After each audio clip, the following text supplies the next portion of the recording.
Welcome to Trifecta Collective, Finding the Root with Megan and Shannon, the podcast, where we dive deep into all things health and wellness to help you find health and healing inside and out for now and forever. Hello, and welcome to Trifecta Collective, Finding the Root with Megan and Shannon. I am Megan Abbott, owner and founder of the holistic health practice Trifecta Collective, and this is my co-host Shannon Calorie, the head practitioner for our practice. Welcome. Yeah, hi. Happy Thursday. That's when we're recording this, and it's Lionsgate Portal. So yeah, happy Lionsgate Portal. I know Megan and I are both feeling it a little bit. We are, yeah, we are feeling the strong energy shifts going on. We were just talking about this before we started recording, and just like the differences in energies with our physical bodies and energetic bodies. And for me, in this week, if you're not super up to date or don't follow this stuff, so today's like a really big energetic portal. And then earlier this week, there was also a new moon, and then we also went into Mercury retrograde. So things are just like there's a lot of shifts, and like I've personally felt it. I've gone through a lot of emotions and just a lot of processing, random things coming up all of a sudden for me, and I feel like today there's a big shift. And often for me, when there's a big shift, my physical body's like, okay, now we need extra sleep because we just processed all this stuff energetically, and now it's time to rest so that we can integrate. And this is super common for people who are more energetically in tune and do this kind of stuff. Yeah, and I'm also experiencing those things. It actually hit like earlier, more around the new moon for me when I started to get that like extreme tiredness and kind of same. My partner Rob is not like super into energy stuff, but he also had some really big stuff come up throughout the thing. So both doing a lot of processing and whatnot. And I've had a handful of clients too who just, having like maybe some flare-ups if you're doing physical work around this time is pretty common. I'm hearing a lot about passing like big parasites and stuff. So it's always interesting to chat with people and see like what's coming up for them around this time. Yeah, and even if you're not super into this, a lot of people are really connected and just don't know it, which is it's really fascinating when that happens to you. And I was this way, and so I resonate so much with this of just not understanding. And then as you start to learn more about this and start to get more connected with yourself, your own energies, and you realize everything that's going on and how much everything is so interconnected and how sometimes sensitive you can be. And I know, and this kind of goes along with our topic that we're going to talk about today about like getting stuck and what to do, when supplements and protocols and elimination diets like stop working. But I have a lot of people who we have a lot of people who, especially towards the end of their work with us, this bigger work, they're really sensitive to energies and are just really sensitive to a lot of things. For me, a few weeks ago, I went to Lake Michigan. I went to the beach on a Saturday, and it was super crowded. It was a beautiful day. And I felt a shift in my energy immediately just being around that many people. And, for me, I'm very well aware that this happens, but it can be a little alarming for people being like, I thought this was going to change. I thought, that this wasn't going to happen anymore. And I could be a quote unquote normal person again. And I mean, quote unquote normal people are mostly out of tune with their bodies, with their energies, with how they're feeling. And, I think a lot of people just don't feel good most of the time when they're so disconnected. And so when we do connect, we realize how different things impact us and realize how sensitive we actually are. And that can be overwhelming at first. And it's a huge strength, in my opinion. Oh yeah, it is a massive strength when you actually learn how to tune into it and use it. And especially when I'm just going to roll right into what we're talking about today because this fits perfectly. So, when you are a person who you maybe don't know how connect with that side of yourself yet. We do work with, I would say, a handful of people who, it's 50-50. We get people who are super in tune with themselves, and then people who they have it, but they just don't know how to use it yet. And oftentimes those are the people that they can go through a protocol and make it all the way through, and maybe are still struggling a bit at the end with whether that be certain physical symptoms, like, maybe some GI stuff or like sleep issues, whatever that may be. Those are typically the people that need to make that shift and kind of tune in and tap into their body more, maybe whether that be like dealing with some old trauma stuff, learning how to manage stress better. But it's usually the people who are avoiding that part who get, at the end of a protocol, and maybe we're still dealing with some of that stuff. Like, that is usually the missing piece, is like learning how to tap into that side and like get comfortable with what feels super uncomfortable. Yeah, exactly. And I think before we dive in deeper, we need to make a couple discernments here. So, Shane and I have both experienced this, and I feel like shared quite a bit about this. And there is a difference between being symptom managed and not seeing the results long term after protocols, after restrictive diets, and addressing bigger root causes and still having issues and getting stuck in that sense. So, I mean, like for me, really classic example is with cortisol. I did every protocol, legitimately every protocol under the sun, some of the most comprehensive, like high level types protocols that are available and just out there. And I still had, and they would work during the protocol, and maybe a couple weeks, I don't think a couple months, a couple weeks after the protocol ended, I would still see those results.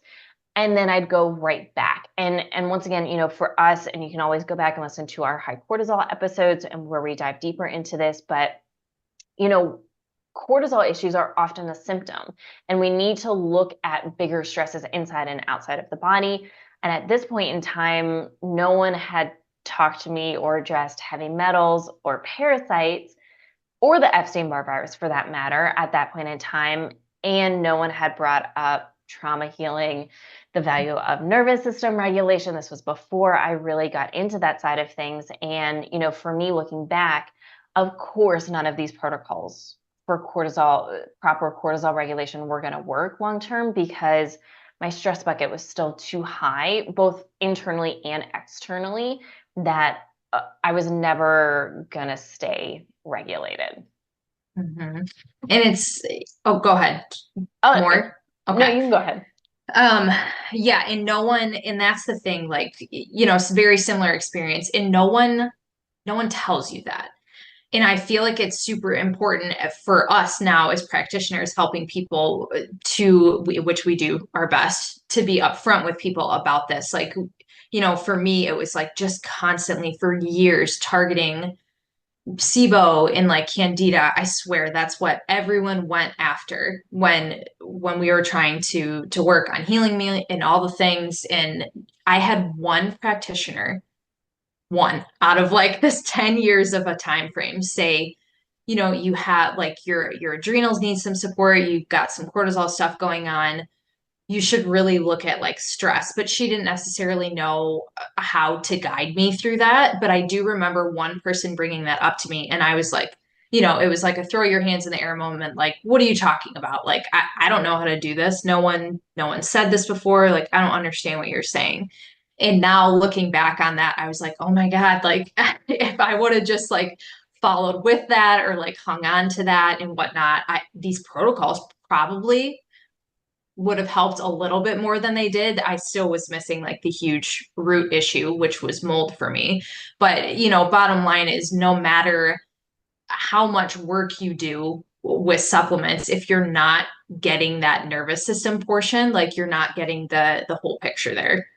Yeah, exactly. And same thing I think about restrictive diets. I was on restrictive diets, elimination diets for years and years and years because of the gut issues. And that's the go-to of let's just starve everything. Let's try and remove all every potential inflammatory food that could exist.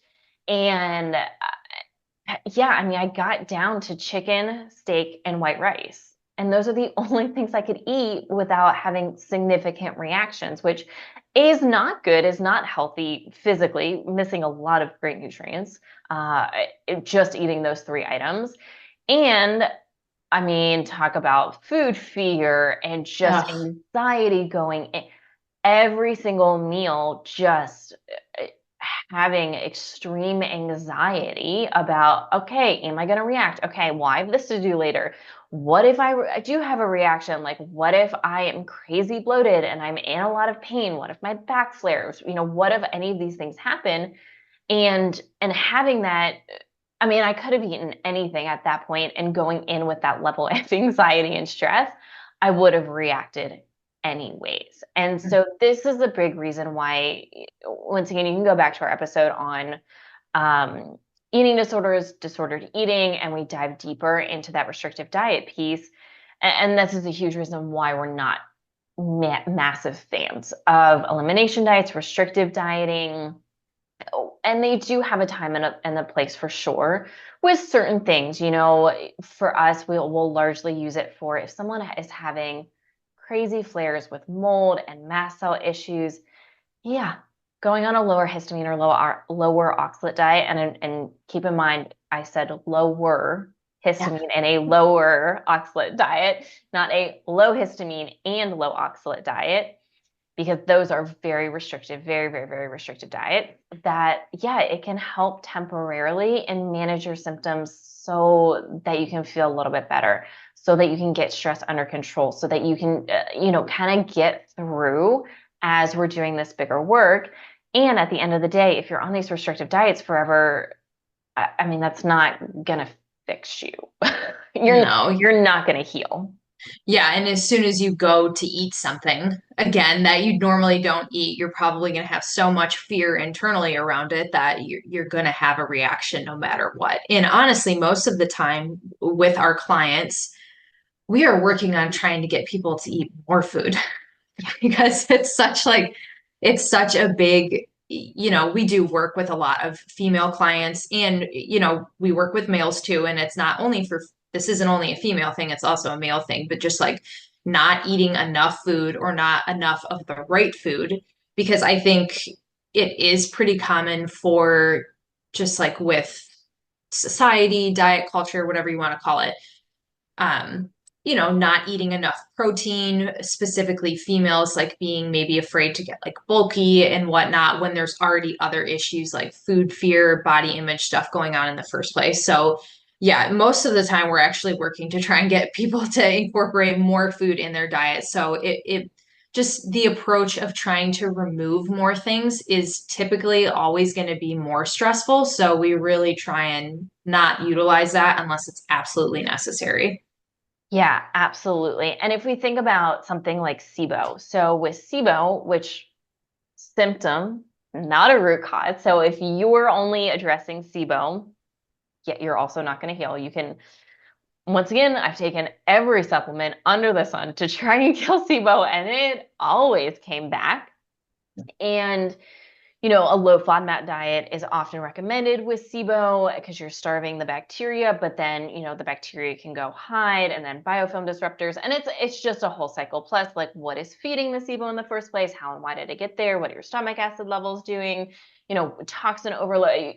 A lot of pieces here that are overlooked by and large, I think, especially with gut issues, gut overgrowth issues, and only looking at the gut and only doing killing protocols and or jumping right into killing protocols. But a low FODMAP diet, I mean, it's pretty terrible. Mhm. And just because you eliminate those foods, I mean, gosh, I didn't eat garlic and onions for years, and I cook almost all of my meals with garlic and onions. And so that's a huge, I mean, that was huge for me, those two foods in particular. And I had high reactivity to those in particular. And yeah, I mean, just the amount of stress that came around with that too, of trying to be that restrictive and what can I eat? How do I live a life? how do I go out to eat? How do I go out to dinner with friends? I was already like, all right, well, we can't drink. So can we go out to eat any sort of food? Do I have to eat all of my food beforehand? And then I just sit there with my lovely glass of water, Mhm. hanging out, which is not fun. No one wants to be that person. And so, yeah, it's just more stressful. And so once again, what do we do when we get stuck with supplements, stuck with these various protocols? A couple of things we need to think about. One, have we been symptom managed? I think is a really, really big one, because I do see this mistake happen so, so, so often. And then once again, Shannon and I have experienced this with almost all of our practitioners that we Yeah. worked with, and just being symptom managed, which yeah, you're not going to heal if you're just like band-aiding all these bunches of symptoms and not looking at the whole picture altogether. Yeah. Yeah, I was just sitting here thinking about how many big practices, and I know you experienced this, big name people that you worked with who are just chasing symptoms, and it was just like a light bulb moment, like, wow, I don't know how people are doing it right now, but yeah, so when we do get to a point in a protocol where we kind of feel like maybe we're looping or going in circles, or just finding different supplements to throw at things. And people also get to a point internally where you're just exhausted. You're done. You don't want to take supplements anymore. And, we totally get that. We've been there. And there sometimes does come a point in time when that happens. And again, that is usually when you need to dive into maybe some stuff that feels a little bit more uncomfortable, like the trauma piece, or just working to help regulate your nervous system a little more. And a really good starting point for this is probably any type of energy work, hands down, or even just like a therapist of some sort. I mean, you've heard us talk about EMDR therapy before, that's very trauma specific, but even talk therapy, like if you're someone who isn't comfortable with any of that stuff, that is a good starting point, because things are going to come up. It's going to bring up emotions, and just having someone to hold the space for you and be able to talk about it is going to be really helpful. And normally, what we see happens at that point when people start to do that is they start to get those breakthroughs that they kind of didn't experience throughout the protocol. Yeah, exactly. And, I'll say, just because I've had a lot of life changes this year, with everything, feel free to go back and listen to previous episodes if you want to know more about that. I will share. There's a couple things that I think are valuable to share, um, in this episode in particular. But, I went back to therapy, and I haven't been to therapy in a while. I mean, it's been nine, maybe 10 years since I've been to therapy, talk therapy. And I knew as soon as, the decision was made to like go through separation, to sell the house, like to leave, that, hey, I need someone to talk to on a regular basis, to be able to hold the space, to be able to help me process when I went down into, loops and spirals, which, even with all the amount of work that I've done, yes, that still happens occasionally. Mhm. I can get myself out a little bit faster than I way faster than I used to be able to, and it doesn't last as long. And I also knew the value of bringing in that outside help, and I think that is a great option as a starting point to go back to work on something new. I do think there is a valuable distinction of, for me, she was not a trauma therapist, and I knew that going into it. And I was very clear about my expectations and what I was looking for, and made sure it was a good fit on both sides. And that's super, super important. I did get lucky, in the first therapist that I had reached out to was a good fit, which is very fortunate and definitely does not always happen. So you may have to interview several. And, just be clear about expectations, your expectations and their expectations and their capacity, that, regular talk therapy is not there to release the trauma from your body. You know, like if we think about somatic type work, that's not typically what they are trained in unless they have additional training. They are not trained in how to retrain your brain and rewire these default programs. And they can hold space. They can reflect back to you. They can help you become more aware and almost call you out on some of the things Mhm. that are going on, and reflections and make suggestions. You know, my therapist gave me a lot of suggestions for, you know, things to journal about or things that came up or just, you know, something else to think about that I found super, super helpful. Yeah. Yeah, I mean, I also went back to therapy. I actually just started. I've only had 3 sessions, but same thing, you know, like I very much so know how to pull myself out much quicker than I used to when something happens or when I'm processing something. But as you've heard us talk about before, you know, with microdosing, it's easier for things to come up and to, you know, kind of like stand right in front of your face and be like, hey, like this is what you need to work on right now. And sometimes it's hard to do that by yourself. So just having that team of people around you, kind of helping like guide you, pull it out of you, give you some direction and whatnot is incredibly useful. And it's not like, and I know that that can feel uncomfortable too. There are, you know, there's a stigma around therapy for sure, and just around like digging deeper, you know, into the emotional side of things and whatnot too. And that can be uncomfortable when you're not someone who's used to that. But surely when you've done something like a big protocol, like working on mold or other chronic issues, if you put in the time and effort to get that far and go through that, it is definitely worth spending the time and effort kind of exploring the emotional side of things too. Yeah, exactly. And I remember, you know, for me, when I last worked with my last practitioner, you know, it was a big decision to break up with this person and stop. I mean, I stopped all supplements. I was just, it had been years at this point of just protocol after protocol, and you know, with this last person of, it was so much like big parasite work, which yes was helpful. It was, I I don't, you know, I don't agree with what I know now. I don't agree with what we did and how long we did it. We also didn't even talk about, you know, rebuilding and healing and sealing the gut lining. I did that after the fact, after I gave my body a break from supplements and any sort of restrictive dieting. Although I don't, you know, for me, I don't eat gluten.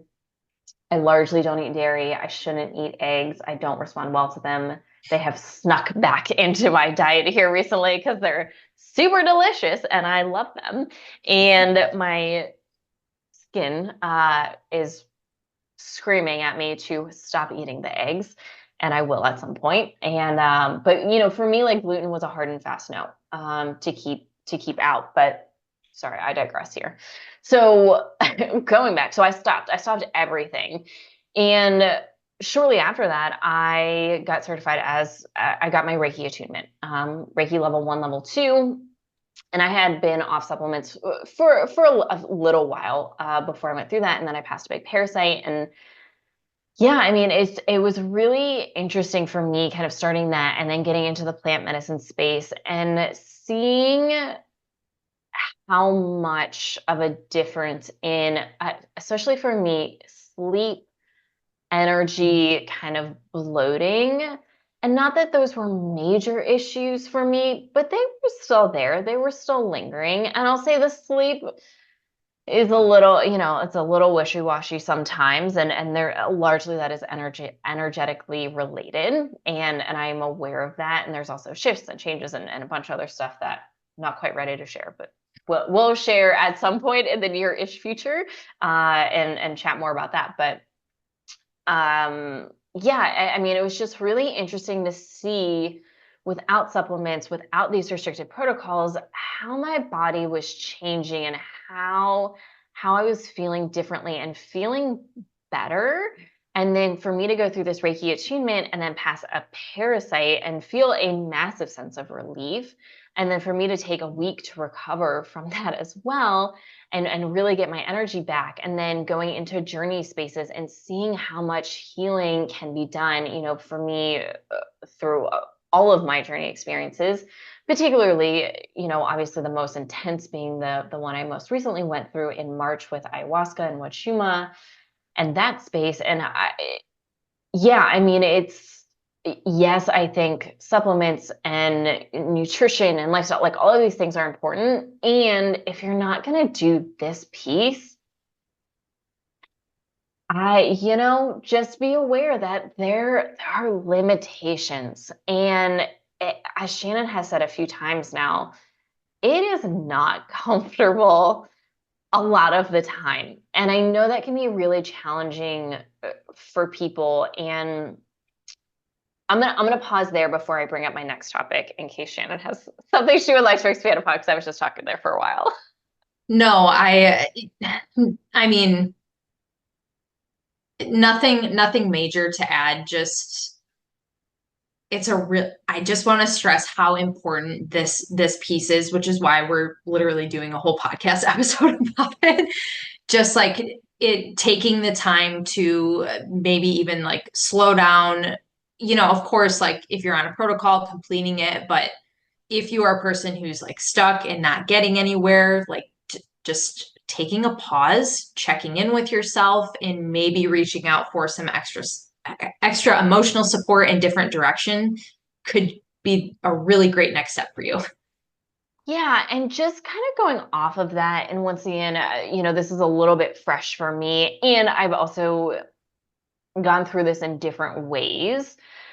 And that's relationships, and the people that you surround yourself with as you're going through these protocols. And one of the things that we'll often see as people start to heal, and especially nervous system regulation, and doing this deeper emotional, potentially energetic healing, trauma healing, is people can start to fall away a little bit, which can be very lonely and very isolating. Friendships maybe don't resonate as much. Maybe things around family, you're setting some stronger boundaries. Maybe there's some conflict there, and that has been present for me for forever. I started setting really strong boundaries in college with family members that only got more strict, especially as I started my healing journey.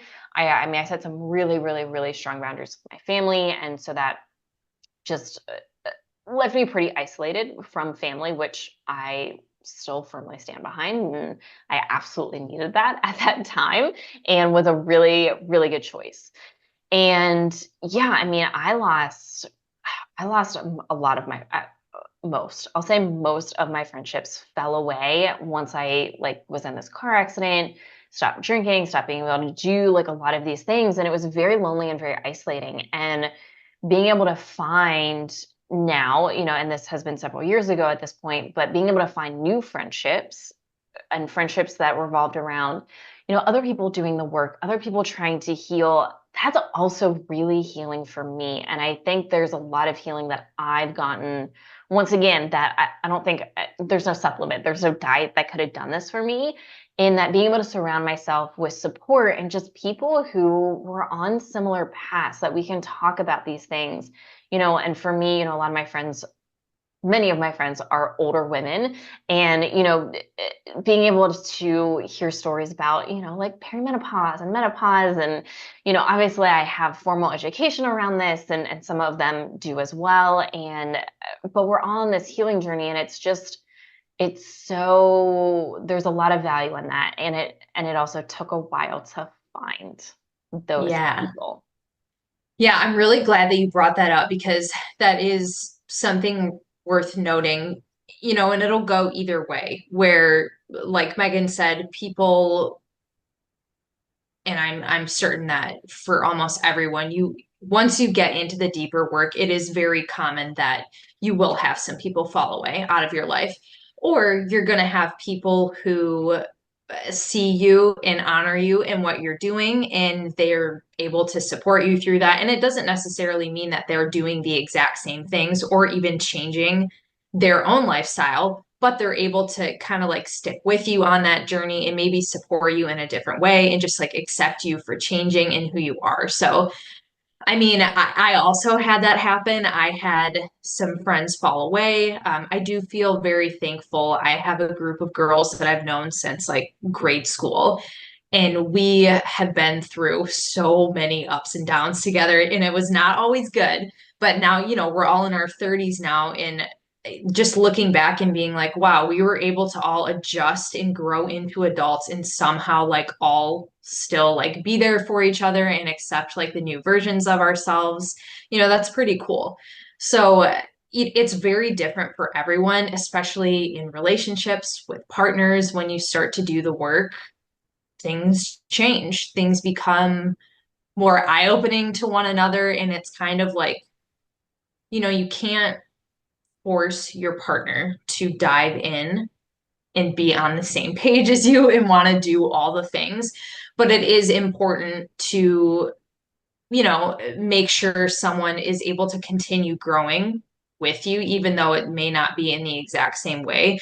That's kind of what happened with like my partner, Rob, and I, and I'm not going to share too much, but I've been on this deep, deep healing journey for like 3 years now at this point, really intense over the last 2 years. And, things were not on the same level when they first started out, but now we're catching up and things are happening, things are working out. He's dealing with his own like realizations and working on his own stuff. So it's not to say that everyone's going to fall away from you, but there will be shifts when this type of work happens. Yeah, absolutely. And, it was really funny.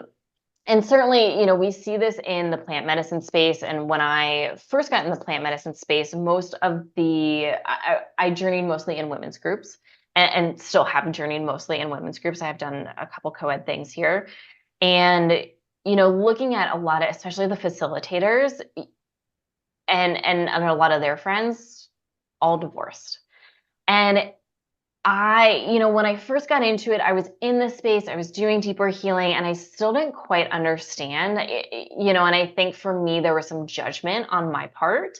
And I think that was a reflection on me, not onto them. It was me holding on to some traumas for myself, and I think some fears for myself, but looking at them in their situations, and a lot of them were pretty happily divorced, meaning that they had good relationships with their former partners and just in really good places with their lives. And I didn't quite understand. And as I talked to them more and learned more, and understanding this dichotomy of, yeah, when you start doing the work, that shift, that gap starts to expand. And if for them, like a lot of their life work is around this, and I feel it very, very similarly to this, and that part of my life's work is doing this really deep work. I have no intention of getting out of the plant medicine space and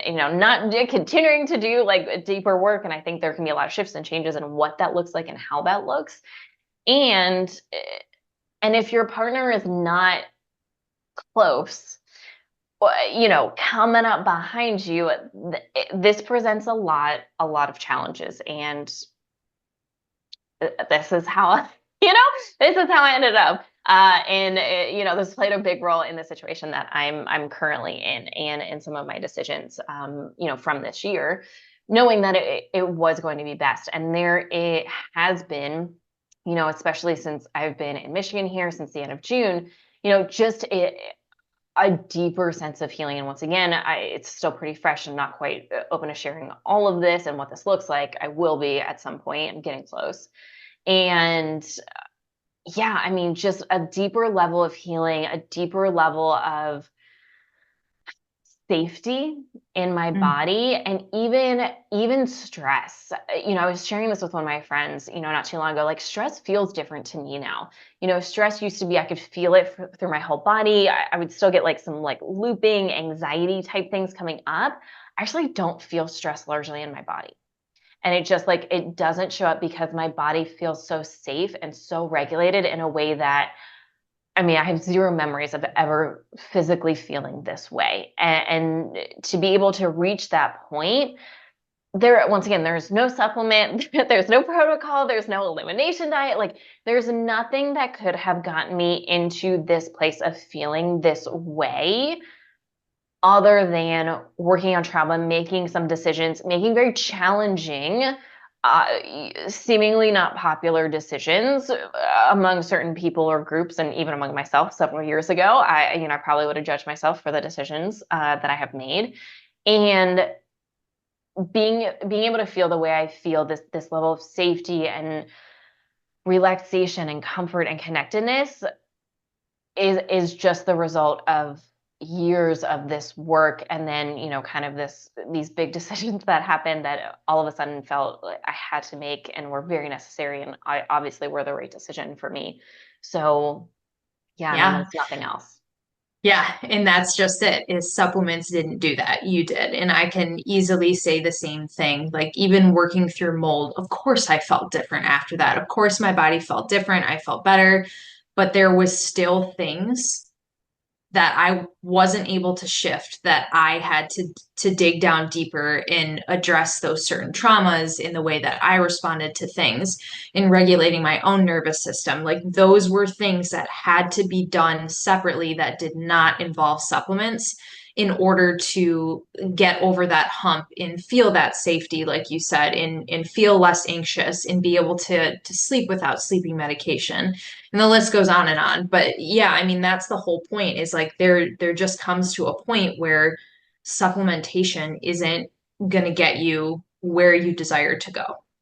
Exactly. And I want to also be really clear that it wasn't the plant medicine that did this. Oh yeah. Yes, it was a tool and gave me some insight. And, I think there was, especially on the ayahuasca journeys with the physicality of my journey, there was a lot of somatic work. There was a lot of traumas, a lot of emotions that were able to be released. And once again, all the preparation and years of work that, led up to that, it was like that culmination.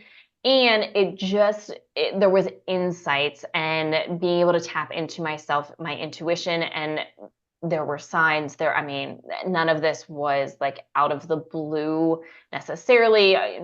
None of my friends were surprised, different things like this. So, other people around me were not surprised. I think I was surprised because I was in denial and avoiding, some of these things that were very clearly in front of me that other people saw. And yeah, so I just wanted to make that clarification that if you're thinking, oh, the plant medicine did it. No, the plant medicine did not do this.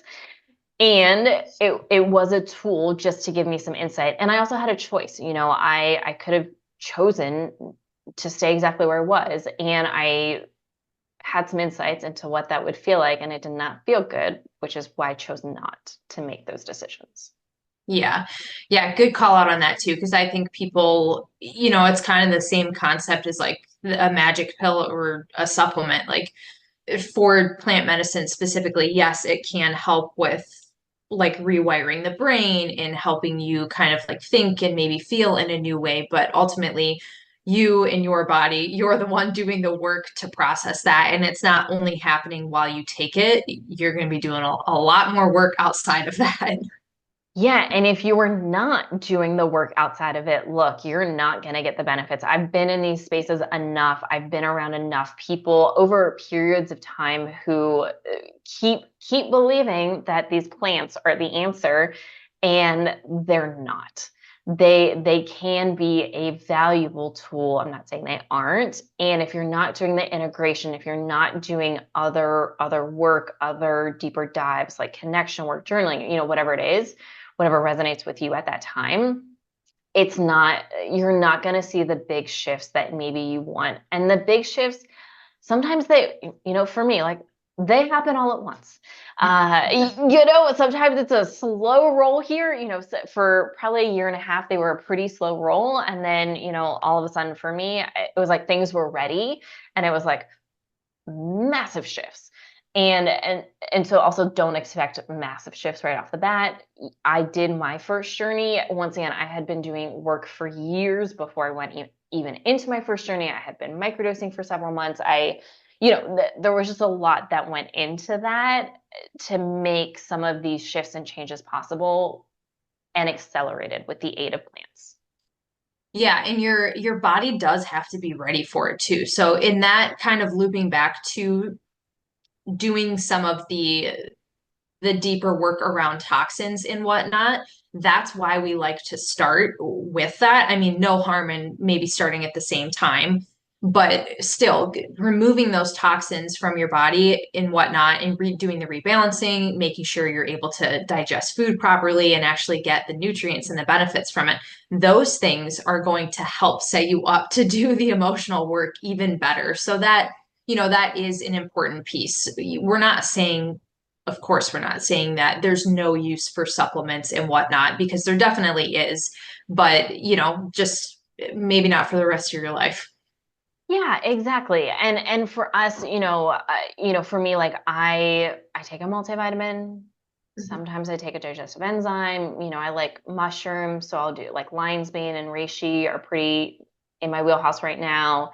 My blood test most recently, I tested low for magnesium, so I'm back on magnesium. I've also been under a lot of stress this year, so understandably, my magnesium has been a little bit low. I also had the iron oversaturation slightly, so that can deplete nutrients like magnesium as well. And so, yeah, I mean, here's really the moral of the story.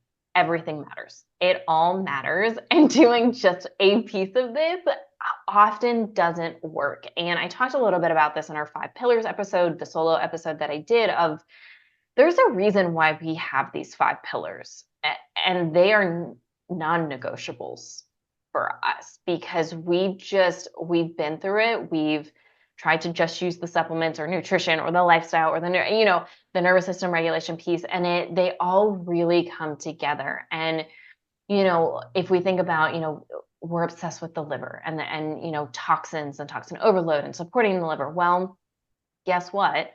When you also do this work, your liver is also filtering out emotions and energies. And, the more energetic work that I do on weeks where I'm doing, multiple energy healing sessions, and that is a lot of my time, you better believe my liver support goes way up during that time because there's so much that the liver has to process. And we think about physical things and there's also a lot of emotions and traumas and energies. If we look at like the energetic body and emotions and organs and where things are stored, the liver hangs on to anger and resentment. You know, let's just think about most of our childhoods and relationships in our Yeah. life right now. Most of us are going to hold on to some form of anger and resentment somewhere in our lives. Not saying everyone, but probably the vast majority of us.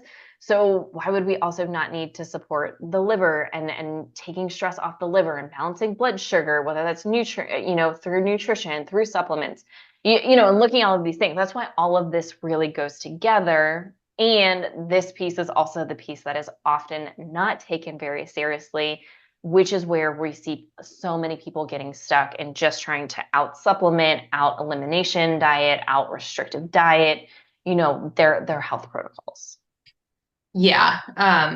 Yeah, I mean the liver specifically is such a big piece to this too. And is what's crazy is, I mean, there's charts you can look up online. God, I had one in the top of my head. I think it's if you look up like metaphysical body chart, or even just like where do we store emotions in the body, something will come up online and it'll talk about like where we hold different emotions in the body. But what's really interesting is like, you know, if you don't believe in this and you have some big emotional event that comes up, maybe you're having trouble sleeping, and then say you add in some liver support and you start to sleep better and whatnot. It's just crazy how, for me, like when I have like a big therapy session or something comes up during like craniosacral therapy, my body will not want to sleep at night. But as soon as I add in something like a castor oil pack to give myself that extra support, I go back to sleep just fine. So, I mean, it's a real thing, look it up, do some research on it. But yeah, the liver is a really big piece to this as well.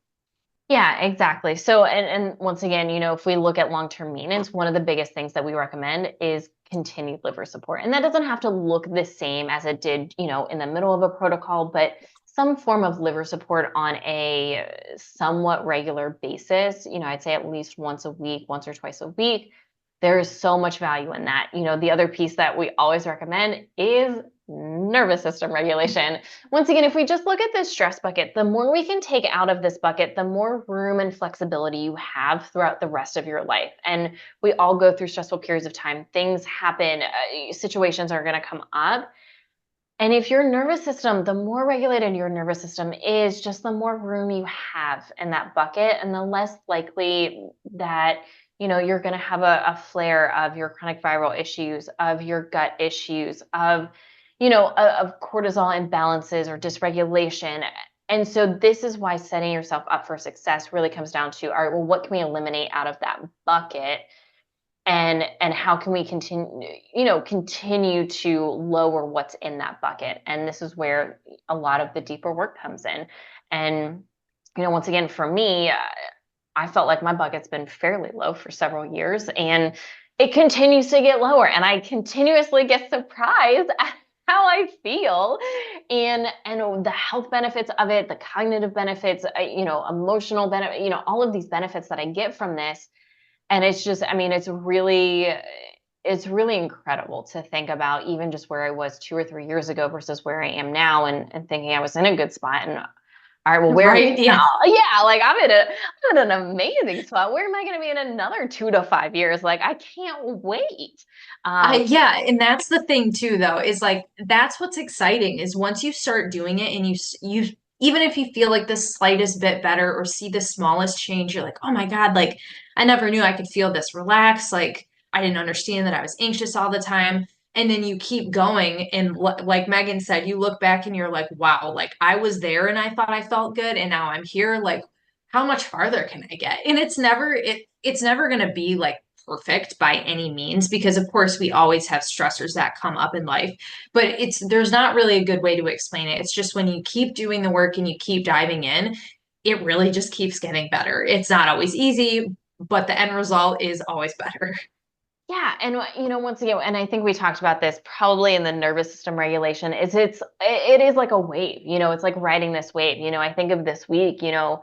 Monday I felt super good. Tuesday, really challenging. Wednesday, pretty challenging. Today, energetically super good.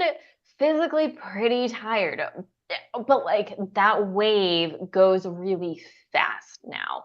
And I'm not feeling that like really low energy, like I'm struggling with everything for weeks or months or years like it used to be. Now it's a couple days. And also understanding, yeah, we had a new moon, Mercury went into retrograde, and we have the Lionsgate portal today.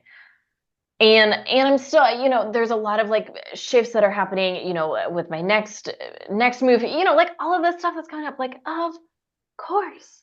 Yeah, but it's being able to be processed fast. I'm also making sure to take the time Yes. to do that physically, mentally, and emotionally. Baths have been my best friend the last 2 weeks. So, all of these things play a big role.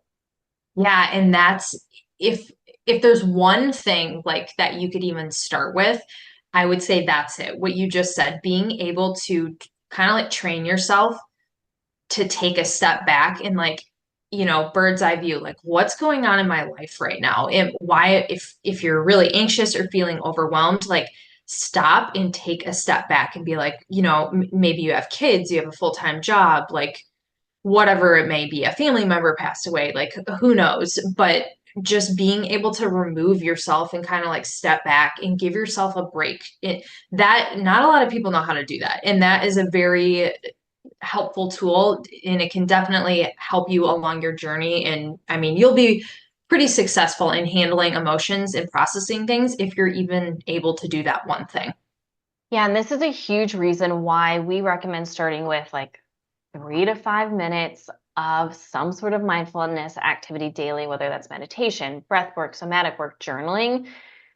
And it's about being super consistent with it right off the bat, even when things not be that hard. Because here's the thing, when things do get hard, that's usually for most people, and I'm also guilty of this, so I'm not like shaming anyone. I Same. understand. Yeah.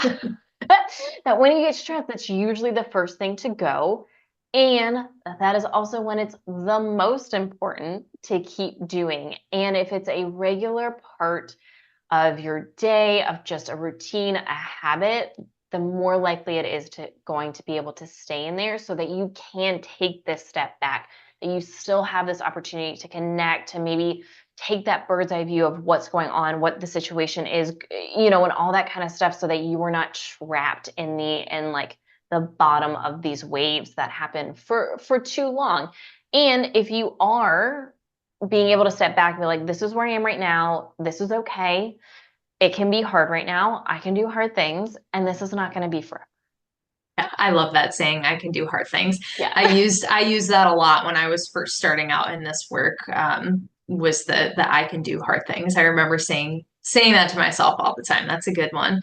But yeah, I mean, it's a really useful tool to add in that small, even if it's small, like a minute, 2 minutes, whatever, just adding it in and being consistent with it. It's going to be really helpful, especially when something big comes up. You're just setting yourself up to pretty much be able to help your body work through it. Exactly.